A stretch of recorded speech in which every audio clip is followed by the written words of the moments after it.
You get pulled over. The officer walks up to your window and asks, "Do you know why I stopped you?" Then another question comes. "Where are you coming from tonight?" And maybe one more. "Have you had anything to drink?" Most people feel pressure to answer right away. It feels awkward not to. You might even worry that staying quiet will make things worse. So the real question is, do you actually have to answer those questions? The short answer is, not always. There are a few things you do need to do during a traffic stop, and there are other things you can choose whether to answer. Knowing the difference makes the whole situation feel a lot less stressful. Let's start with the simple stuff. If an officer asks for your documents, hand them over.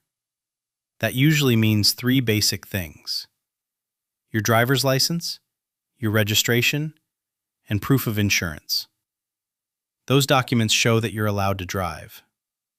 Getting them ready quickly helps the stop go smoothly. That part is pretty straightforward. Now here's where people get unsure. After checking your documents, the officer might keep talking. You could hear questions like, "Where are you headed? What were you doing tonight? Have you had anything to drink?" These questions are very common. They're also meant to gather information. And in many situations, you don't have to answer them. But here's the part that really matters. If you choose not to answer, you don't need a long explanation. You don't need to argue. You don't need to sound defensive. You can simply say, "I'd rather not answer any questions," or "I'd like to remain silent." That's enough. Short, calm, respectful. Some people worry that staying quiet will make the officer suspicious. In most situations, that's not what happens.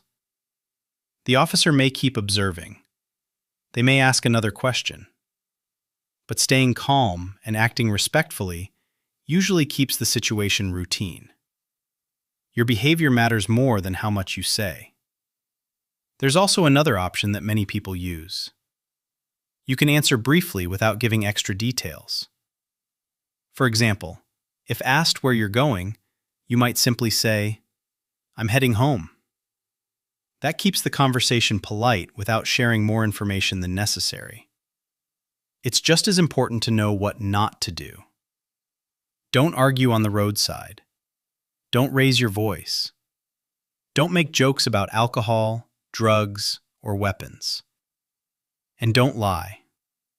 Lying almost always makes things worse. There are situations where the rules can change. If you're placed under arrest, the interaction becomes different.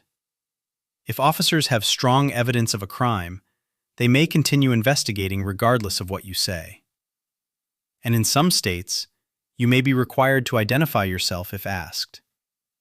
That's why the safest move is to stay calm, follow instructions, and keep things respectful. And understand that you can choose whether to answer certain questions. Here's the bottom line. You usually need to give your license, registration, and proof of insurance. But you don't always have to answer every question an officer asks. Knowing that difference can make a stressful moment feel a lot more manageable. If this helped, subscribe to Simple Legal for clear explanations of everyday legal rules. Because knowing what to do in the moment can make all the difference.